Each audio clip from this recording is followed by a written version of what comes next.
Hey everybody, it's the Thursday update on a Friday because the Monday update was on a Tuesday this week. I'm Marina Martinez-Bateman. I am the CEO of New Coyote Consulting. We are an equity and communications consulting firm here in the Pacific Northwest. Every Monday, or in this case Tuesday, I come on and I tell you my intentions for the week. Every Friday, or in this case, every Thursday, or in this case Friday, I come on and I tell you how I did. My intention for this week was to maintain a gratitude practice during what was sure to be both a busy and a successful week. Two things that will get me falling off gratitude. I know that there are other people that do this. I cannot be the only person that does this. In fact, a ton of people in my friend group do this. When things go well for me, I tend to dismiss them faster than if they are going shitty. I dwell on my failures. I do not dwell on my successes. That has made me a pretty dynamic person in the past. It's definitely helped me sort of like stay hungry for success in the period of time when I needed that, like for my career or whatever. But ultimately, that's a damaging habit. And I really wanted to make sure that I stayed grounded in my gratitude practice during this week. I feel like I've done that pretty good.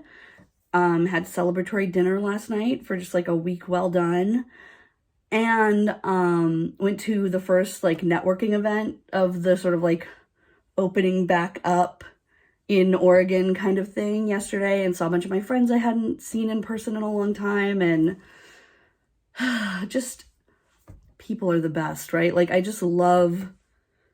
I love being near people. I love getting to talk to my friends. I love getting to just celebrate their successes. Like so many of my friends are doing super well right now. And I think it's because I connect and I have connected to a ton of people who are just like, we share values, right? Like, and our values are very like person focused. They're very practical. They're very much about community and, being a leader that is also, it's not authority that we crave as leaders, right?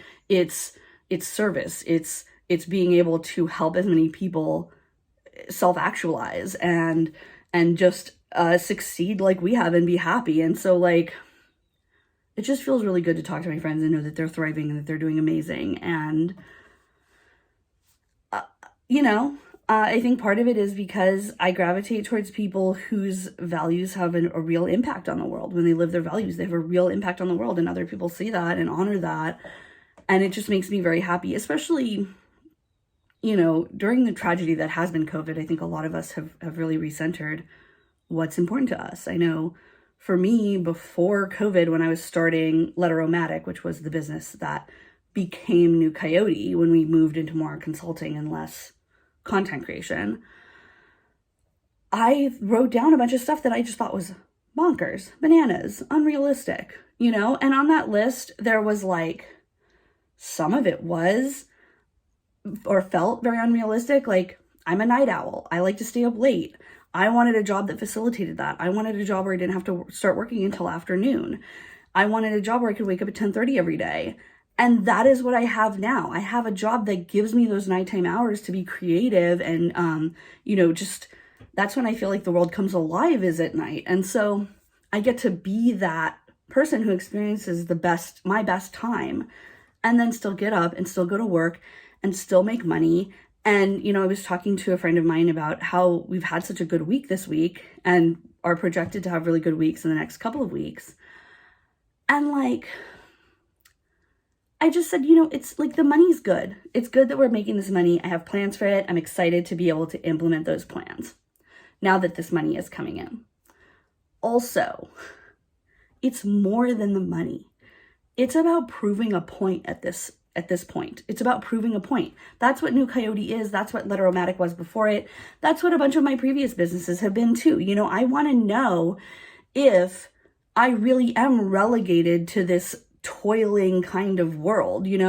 One of the things that I wrote down on my like impossible list was being able to take a break for lunch every day, being able to eat breakfast before I start my work day every day, being able to be home for dinner. Like, those shouldn't be pie in the sky goals. Those shouldn't be things that I was told and that I previously into this position had not experienced in my life.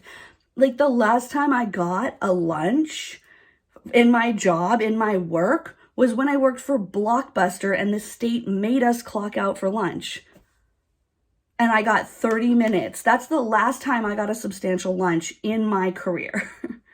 Ever since then, doing marketing, doing nonprofit work, it almost like it got to the point in a lot of places where it felt like if I went off and had lunch, I was like a traitor to the cause. Like as if me feeding myself and me taking care of myself and me being treated well as a person didn't advance our mission in every situation. And then the other thing is, we live in this world of scarcity so much that the idea that someone would go off and take time to feed themselves or go fucking home to be with their family or observe religious holidays or whatever it is that feeds you, that makes you feel good and abundant in the world, the idea that that is somehow detracting from mission, detracting from goals, detracting from bottom line. And here I am bringing this money in. I had lunch today. I woke up at 10:30 today. I stayed up until 3 o'clock in the morning last night. Yesterday in the middle of the day, I took a big old fat nap because my brain wasn't working and I needed more sleep. And still, here it is. Here's the proof. We're still here. We survived a global pandemic, this business did, with this model. And now we're growing. We grew all through that pandemic and we're still growing today. We had a slump in May. We had a slump in June. Those were planned. I remember, if you recall, in May, me bitching about the fucking plan. Well, it worked. I wish I could give everyone this feeling right now that I had this idea that I could still be a human person and live my human life and build a business that served me in that. And I have. That's proof of concept right here. This is a year and a half later of doing this successfully. Just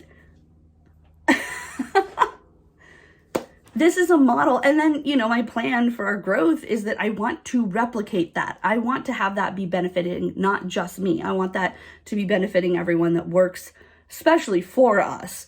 But I want to see that benefit grow to people who work with us. I want to show that this is a fucking sustainable model, body-led working, fuck off toxic productivity. We don't need your ass.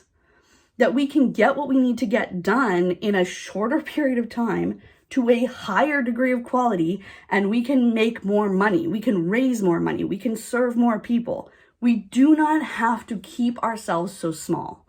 We do not have to keep sacrificing our humanity, our needs for a business. That is not how this is supposed to go. And to be a person that's a part, there's a lot of other people doing this work too. I'm not alone. But to be a part of the vanguard of the people that are proving that, it's everything I've ever wanted. And it's just, this is one of the reasons I love to see my friends thrive too, because they're on a similar ticket. So many of us, we're on a similar ticket of I'm going to feed me first. I'm going to put the oxygen mask on myself first. And then I'm going to go into the world and do my best work. And they do. Delicious success. So that is the week. I hope you have a weekend. Tell me how you did on your intentions. Put it below. I want to see it. Again, put yourself first. Put yourself first. There is no way in hell that a business is more important than your lunch, than your life, than your family. That just is not how it works. See you on Monday.